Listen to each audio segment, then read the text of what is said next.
72 years old. That's when most people expect stillness, rest, maybe a garden chair and a cup of tea cooling in the afternoon light. Margaret Hale got divorce papers instead. 47 years of marriage, and Daniel Hale had carved through every shared thing with surgical precision. The house, his. The car, his. The bank accounts, his. He pushed her out of their life together the way you'd clear a desk at the end of a workday. 2 suitcases by the curb. That's what he left her. He walked away clean, not once turning his head, convinced he'd taken everything worth having. But Daniel missed something. A scrap of land tied to Margaret's past, small enough to forget. That overlooked detail would eventually make every calculated move of his completely meaningless. If this is the kind of story that speaks to you, stay with me through to the end. And subscribe so you don't miss the next one. October crept down the quiet street like a long, slow breath, leaving tired lungs. Dry leaves scraped across pavement, tumbling toward the front steps of the old house. Margaret stood in the doorway, her fingers pulling at the thin edges of her cardigan. Not because of the wind, she'd grown used to a deeper cold than weather could deliver. Something hollow was spreading through her chest, heavy, slow, like a death that had already happened, but her mind still refused to accept it. Behind her, the door swung open again. Movers streamed through, in and out, mechanical. They carried pieces of her life and stacked them onto the truck without a second look, as if none of it had ever belonged to anyone. Quick hands, blank faces, no hesitation. These were men who dismantled other people's worlds for a living. Looking back wasn't part of the job. At the end of the driveway, Daniel Hale leaned against his polished sedan. The finish caught the pale afternoon sun, gleaming immaculate against the worn landscape around it. He checked his watch, adjusted a cuff. He looked like a man waiting for a restaurant reservation, not someone standing over the wreckage of 47 years. __quote, _0 one of the movers said, brushing his palms on his pants. Daniel gave a short nod and pulled a folder from under his arm. That folder. Margaret had watched it appear every day for 3 months. Documents, signatures, stamps pressed into thick paper. Page after careful page, it had quietly suffocated the life she once thought was permanent. Margaret stepped down one stair. Her voice came out thinner than she wanted, nearly swallowed by the breeze. When he exhaled. Not from exhaustion, not from grief, from impatience. He cut her off, flat, colourless. Her eyes drifted past his shoulder, into the house, a pale rectangle on the wall where their wedding photo had hung for decades. The porch railing he'd built with his own hands the summer their son arrived. Everything rushed at her at once. Birthdays, laughter ringing through hallways, whispered conversations deep into the night, the quiet grace of early mornings. The room tilted. She started, but Daniel had already turned his back. Collect your things and go. He nodded toward the 2 suitcases sitting at the curb. So small. It seemed impossible that an entire life could be compressed into something so compact. My things? Margaret's throat tightened around the words. He said, his eyes never found hers. Margaret held his gaze a moment longer, searching, looking for something, any flicker of doubt, any remnant of the man who had once promised her forever. She found nothing, just a terrible calm, the way someone looks at a person they've already forgotten. 48 years, she whispered. Daniel said nothing. He adjusted his cuff, as if that mattered more. You will manage, he said at last. There are suitable arrangements for you, places, facilities. That word, facilities, hit harder than everything else combined, harder than the suitcases on the curb, harder than the silence where an apology should have been. Margaret did not move. Her hands shook faintly, but she made no effort to hide them, did not ball them into fists. She let them hang, as if their trembling no longer concerned her. I have no need to go there. You cannot live independently. His voice didn't waver, didn't soften. That determination is no longer yours to make. Wind swept between them, scattering brittle leaves around the two suitcases. Silence pressed down like a hand on her chest. Then Daniel reached into his jacket and produced an envelope. He held it toward her. "There is some money enclosed," he said, "sufficient for you to make a fresh start." Margaret looked at his hand for a long time before she took it. Her fingers were numb against the paper. "Start where?" He hesitated. Barely. A crack so thin you could miss it. "That decision is entirely yours." He turned, opened the car door. The engine stirred to life, smooth, quiet, indifferent. Margaret stood like stone. Some part of her still waited, for a different word, a different ending. Nothing came. "Take care of yourself, Margaret," he said, like closing a ledger. The door shut. The car pulled away. He did not look back. Not once. The road emptied, the engine's hum thinned to nothing. What remained was a silence so heavy it had texture. Margaret stayed where she was, staring at the vacant stretch of asphalt, as though willing the world to reverse itself. It didn't. Eventually her legs gave, and she lowered herself onto the curb. Rough concrete bit through the thin fabric of her clothes. She looked down at the cracked pavement beneath her shoes, trying to find something solid, something real. Her hand drifted into her handbag, past the documents, past the formal seals. Her fingers searched for something familiar, something that still belonged to her. They closed around a small object, cool, worn smooth. She pulled it free, an old brass key, its edges softened by decades of touch. Margaret studied it. A memory rose, not sharp at first, but enough to slow her pulse. Pine trees, wind moving through branches like breath.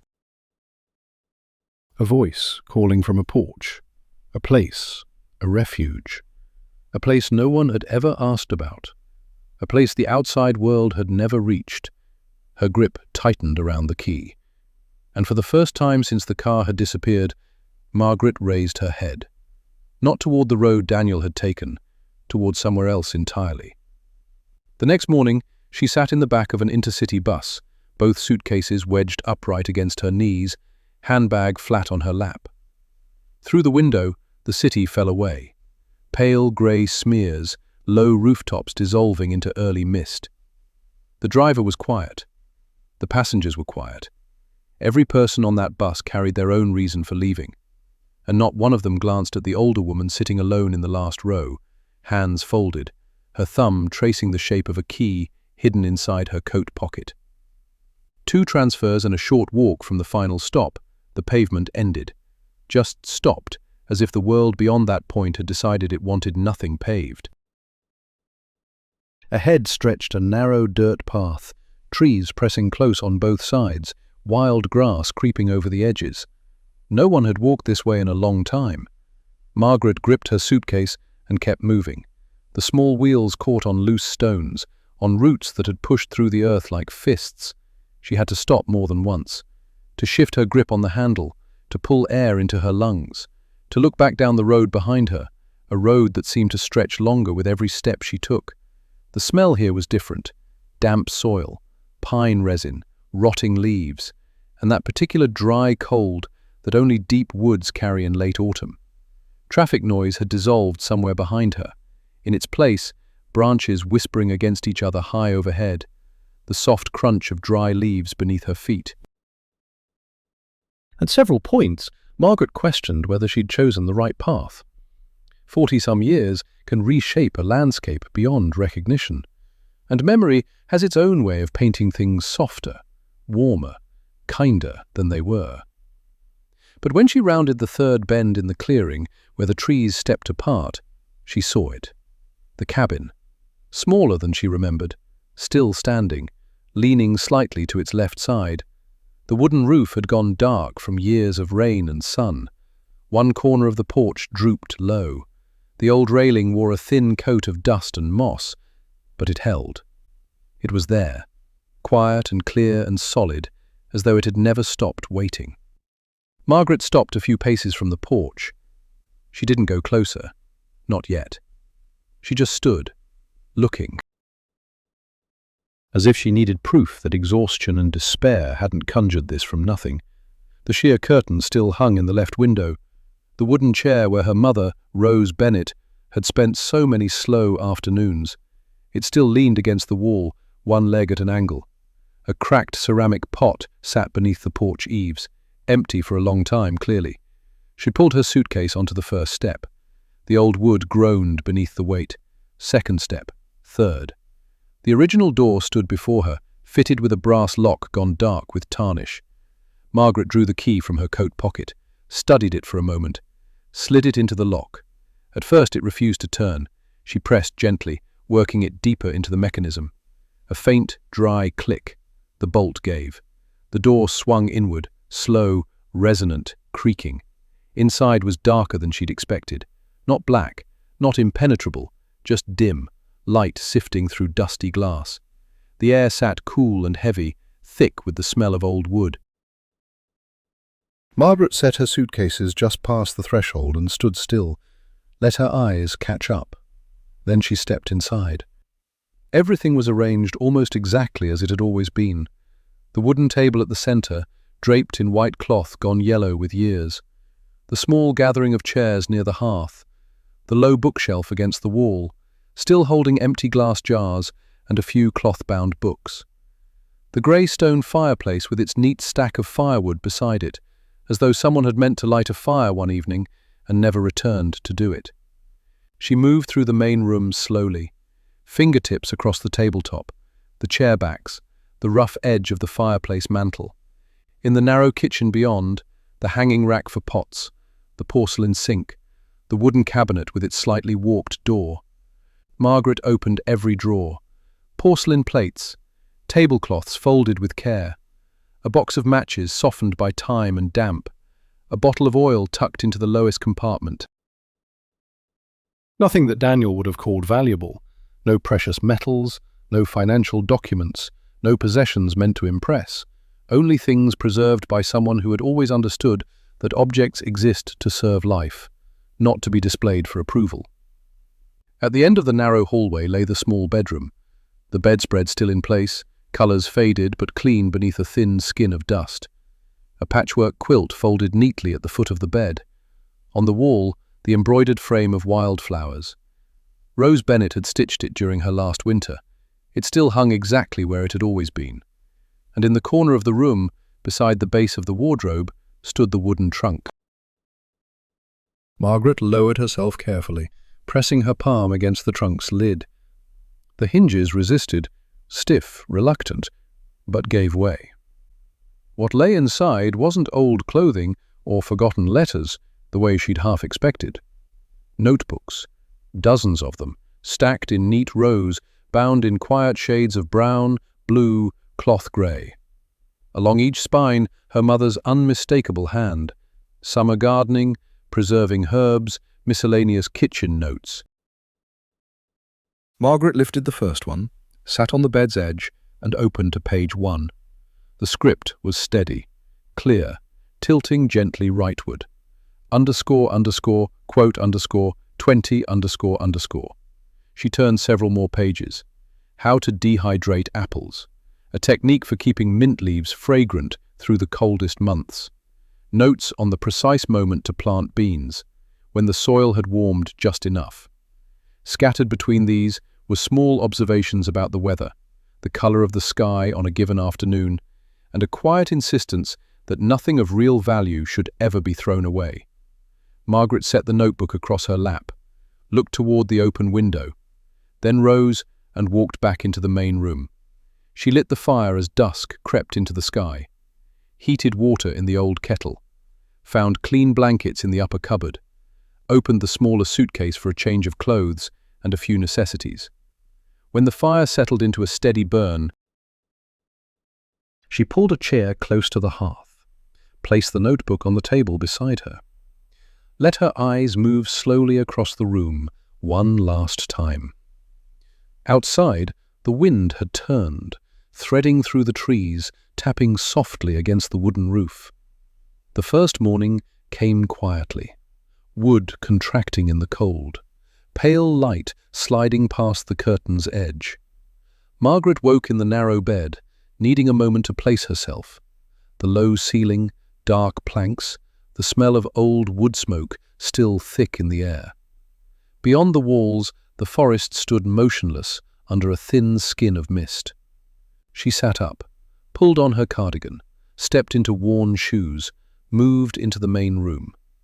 In the fireplace, embers still glowed faintly beneath ash. She worked them with the iron poker, added small logs, waited for flame. Set the kettle on the stove.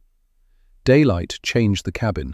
Its wear showed more plainly now, but so did something else, a sense that this place could still serve, still hold life, if someone chose to do the work. Margaret opened every window, wedged the front door wide with a block of wood, and began cleaning. She pulled dust covers from the table and chairs, carried them outside, shook loose the years, found a broom, swept every corner of the place, dry leaves and cobwebs gathered from the narrow hall. When she bent too long, her back ached. When she straightened too fast, her knees locked. She didn't rush, she just didn't stop. By midday, the floorboards showed lighter wood beneath the grime. Sunlight poured through the front window, throwing a long, bright rectangle across the table. She scrubbed the kitchen sink, rearranged the dishes, wiped each glass jar one by one. Inside the tall cabinet beside the fireplace, she found a small cloth bag of dried beans, too old to plant, but whole. Beneath it, several white candles, a coil of thin rope, and a bottle of oil still nearly full. That afternoon, she carried one of her mother's notebooks outside and sat on the porch steps. A light breeze moved through the small yard. The early entries were plain, notes about sweeping the chimney before winter, stacking dry firewood beneath the porch roof. But as she read deeper, something shifted. Page by page, she began to feel the extraordinary care with which these notebooks had been written. They held more than recipes or household tips. They contained an entire way of seeing the world, set down in handwriting so clear and deliberate it seemed to insist on being understood. ___ quote, _21, ___. The next page laid out a method for soaking apples with cinnamon. After that, instructions for drying rosemary leaves without losing their scent. One section described setting up a small roadside stand at the first sign of spring, when people walking past would start craving something homemade instead of whatever the town shops wrapped in plastic. Margaret let her gaze rest on that passage longer than the others. That evening, she made a plain meal from what remained in her suitcase and a few things she'd picked up at a rest stop the day before. Then she settled by the fireplace and kept reading, moving from one notebook to the next. An entire volume devoted to sourdough bread, plum jam, elderberry syrup. Another catalogued the leaves growing in the surrounding forest, which ones eased a cough, which ones kept insects away, which ones were dangerous unless dried long and thoroughly in open sunlight. Inside the back cover of a grey notebook, folded once and tucked flat, Rose Bennett had left a list of names, people who once lived nearby, and what they typically bought with each passing season. The next 3 days settled into a steady rhythm. Mornings meant building the fire, cleaning, fixing whatever needed fixing. Midday she spent reading, memorizing, rearranging the kitchen according to what she'd learned. Afternoons she walked the land around the cabin. She found the ghost of a vegetable garden, its borders barely visible beneath the grass. A few wild sage bushes still clung to life beside a rotting fence. A low apple tree, trunk twisted and knotted, but alive, stubborn, still producing. Beneath a pile of dead leaves in the small shed off to the side, Margaret pulled out a hoe, a shovel, a rake, each one wearing a thin skin of rust. She wiped them down with a damp rag and stood them back against the wall. As winter pressed harder, the cabin stopped looking abandoned. A pitcher of clean water on the windowsill. On the kitchen table, bread she had baked herself. The first loaf came out too dense, but it was bread. Her bread. Her hands had made it, following her mother's instructions line by line. On the shelf beside the fireplace, 3 glass jars stood upside down in a row, washed, dried, waiting. Margaret began writing in a fresh notebook she'd found at the bottom of the trunk, filling the blank pages in its second half. The date, the weather, what she'd done that day, what she needed to buy the next time she could get to town. By the end of the second month, she made that trip. She carried a paper bag of small baked pastries and 1 jar of apple cinnamon jam, made exactly the way the notebook described.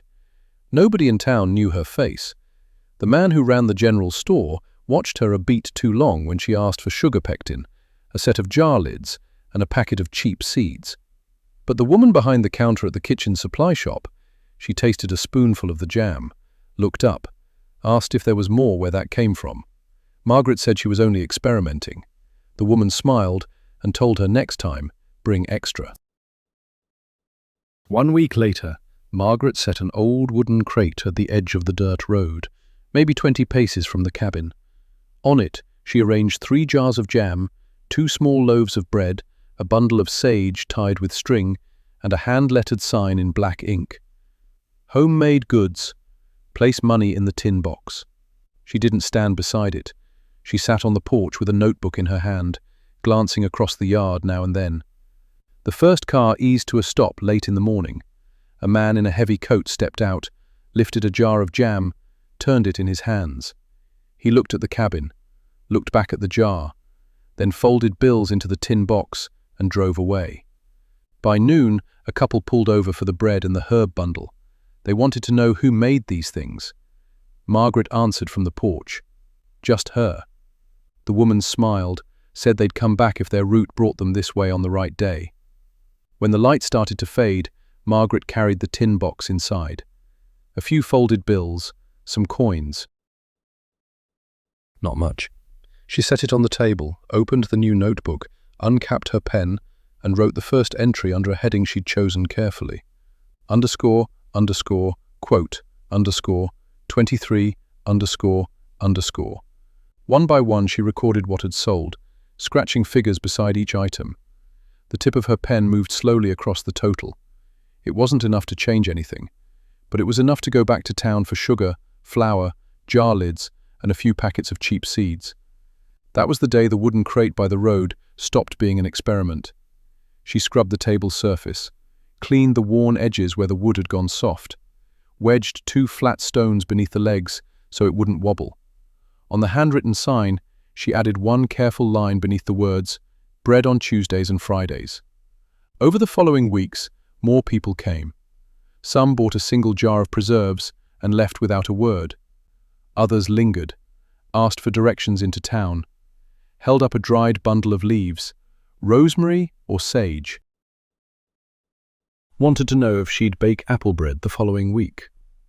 Margaret answered briefly. She offered nothing about herself. She asked nothing about them. But faces began to repeat. A man in a battered pickup pulled in most Friday mornings for 2 loaves. A nurse from a medical facility 10 miles down the road came regularly for plum jam and herbal infusions. An elderly couple from a nearby community arrived one day carrying small containers of seedlings. The soil around the cabin, they told her, caught enough sun for beans and mint. Margaret took them gratefully, carried them around to the back of the dwelling, opened Rose Bennett's journal again. Then she pressed short wooden markers into the dirt at each planting spot.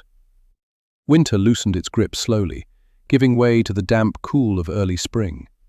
Green appeared around the cabin in patches, tangled with weeds at first, then separating itself as she worked each section of soil. Mustard greens, scallions, climbing beans, thyme. Marigolds to keep insects off. A line of mint running along the fence.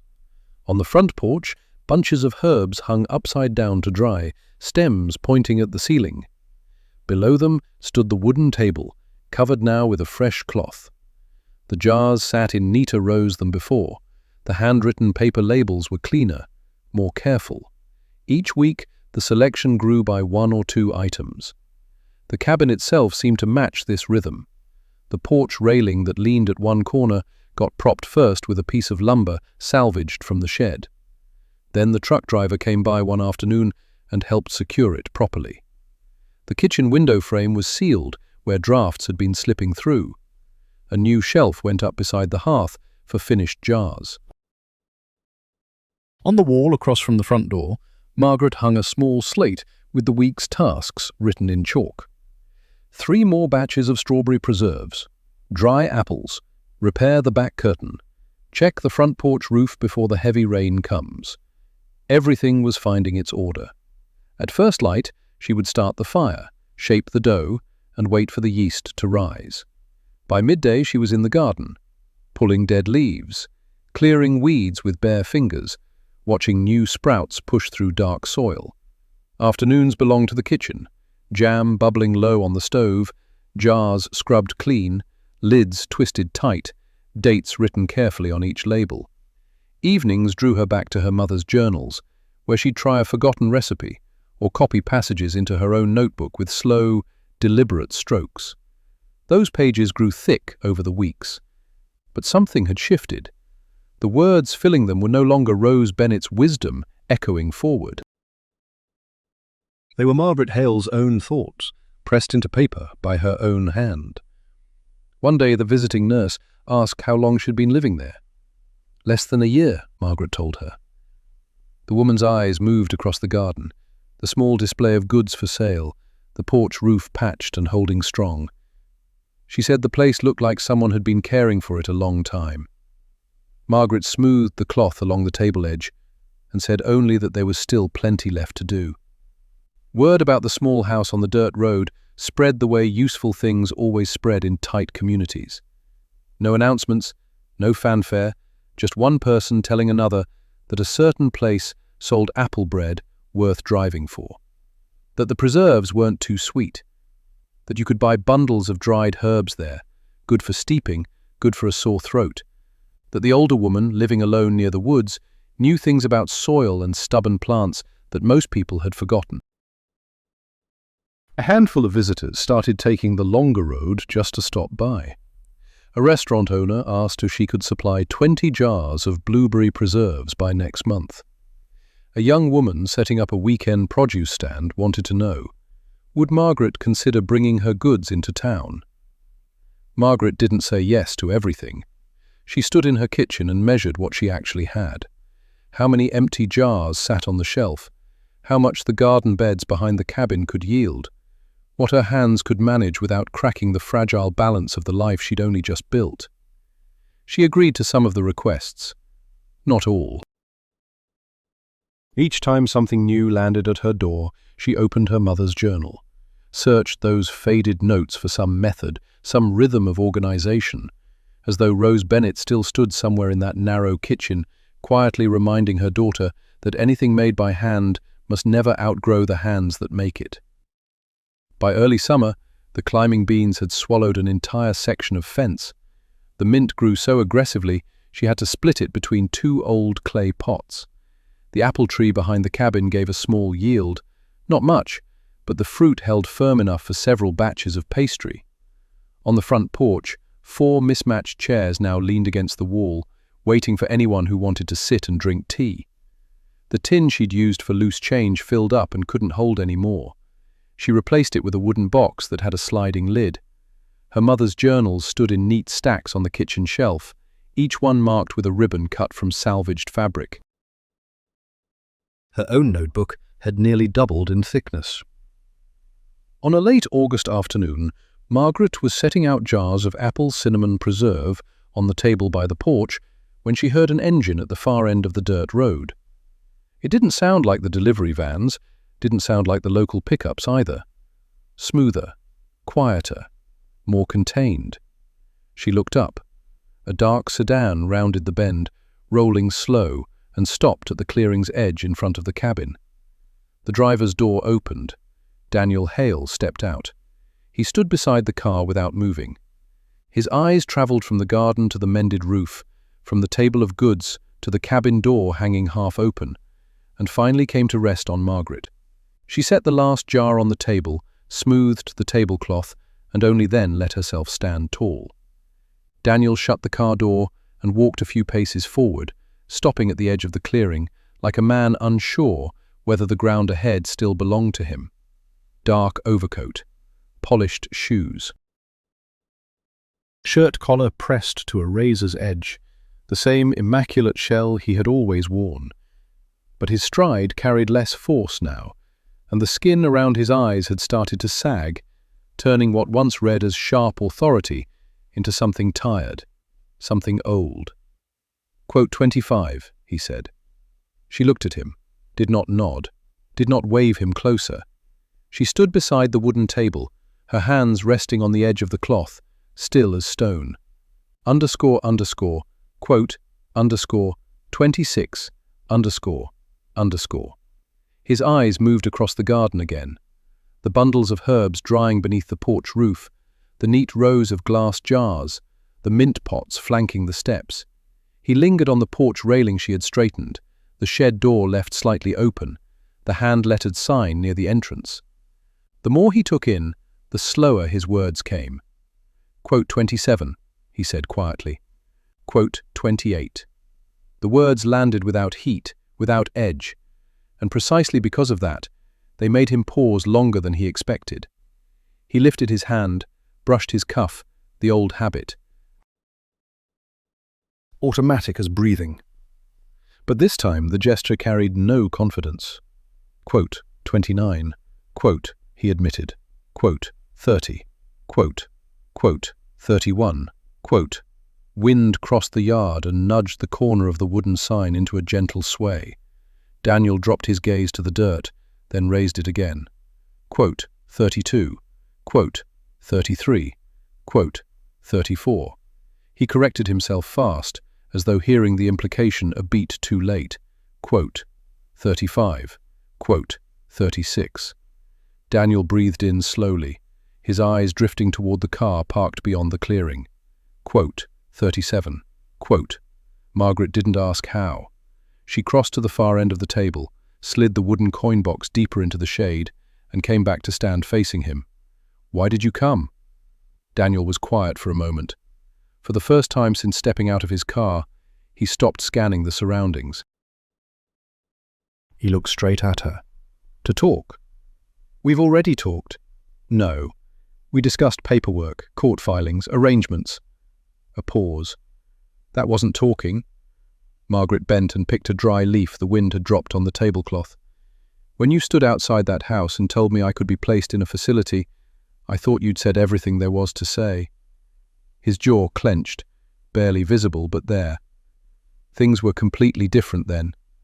Different how?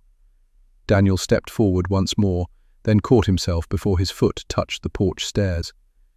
The family house, he said, his gaze sliding sideways. It didn't last long. Costs ran higher than I'd planned. Property taxes, repairs. Then the real estate agent didn't deliver on his promises. I had to sell. Margaret's face gave nothing away. She straightened a paper label on the nearest jar of preserves. Quote 49. Quote 50. He watched her for several more seconds, waiting for something larger than two flat words. Nothing came. He pressed on. 51. Daniel let the air leave his lungs slowly. I didn't expect you to build all this. Margaret rested her hand on the chair back near the porch. I didn't build everything, only what mattered. That's still a lot. Not by the way you used to measure things. A pickup rolled past at the far end of the dirt road. Didn't stop. Its engine faded into the trees. Daniel turned his head to track it, then looked back at the clearing. I was wrong, he said. Margaret said nothing. I figured once everything was settled, you'd move closer to the city, maybe near family, maybe quote, 5, 8, I couldn't picture this. That's the only honest thing you've said since you stepped out of your car. His brow tightened. Margaret, I'm not here to fight, but you didn't come just to look at the garden either. Daniel held her gaze for a long time. When he spoke again, his voice had dropped, quieter now. I want to know if there's a way to fix some of this. Some of what? I don't know. More honest than anything he'd said before that.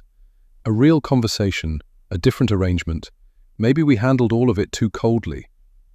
You handled it.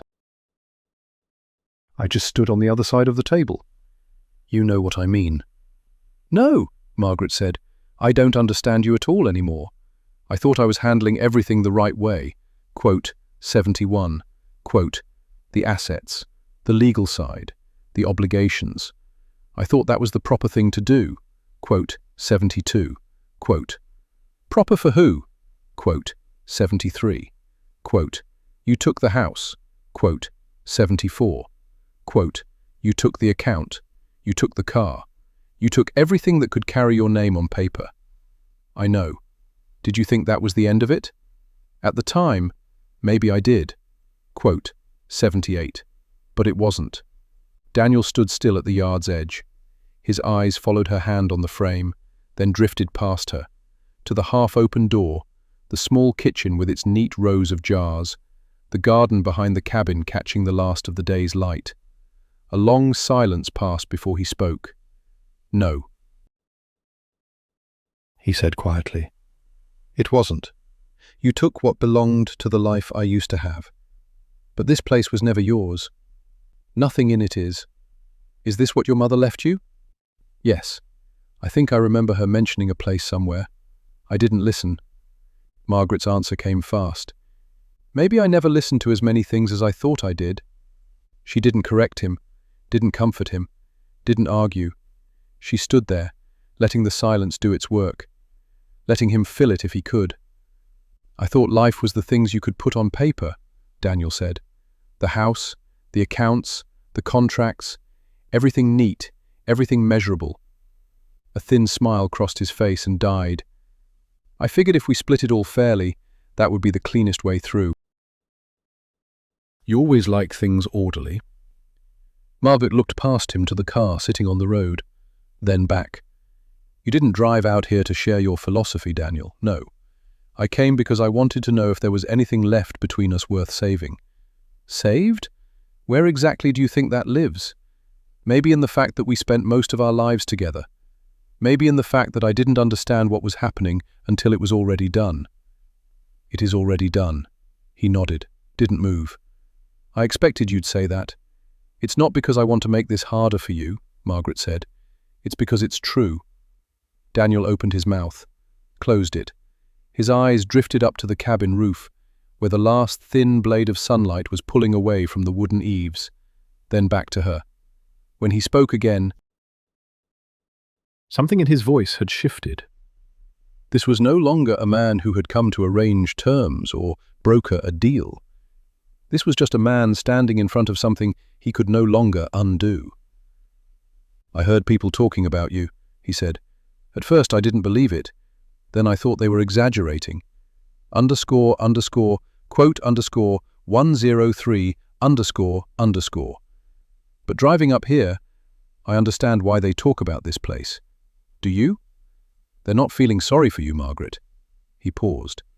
They talk like you've built something that matters, a place people want to stop at, a place they remember long after they leave. Do you understand what that means? I'm not sure I do. It means that for the first time in years, people come to me because of what I make. Not because of the role I filled in someone else's house. I didn't see that, he said. You never looked. Silence settled between them, but it had lost its edge. It was heavier now, slower, almost physical, like something you could rest your hand against. Daniel turned toward the dirt road winding out through the trees. Evening was coming down through the branches. I thought I walked out of that marriage with everything that mattered, he said, more to himself than to her. Margaret gave the smallest nod. But I was wrong. She said nothing. Daniel raised his head, met her eyes. And in that moment, it seemed he finally understood that no more words were needed. Everything worth seeing was already here. The soil had been turned fresh. The kitchen glowed with light. The journals were open again, filled with her handwriting. Life was moving forward. It had not asked for his permission. I see it now, he said. Margaret straightened. Not to prove anything, It was just the natural posture of a woman who had stopped making herself smaller to fit inside someone else's frame. "You took what you could see," she said, "but you left behind what was never yours to take." His gaze moved across the cabin, the garden, the little sales table with its jars and bundles, then back to her face. There was no calculation left in his eyes, no quiet hope of turning back the clock. Only recognition, arrived too late. "Yes," he said. Margaret rested her hand on the door behind her. "You should go." He lingered there another breath, stretching the moment like a man cupping water in his palms, knowing it would slip through. Then he nodded. No argument, no plea for one more chance. He didn't step onto the porch. "Take good care of yourself, Margaret."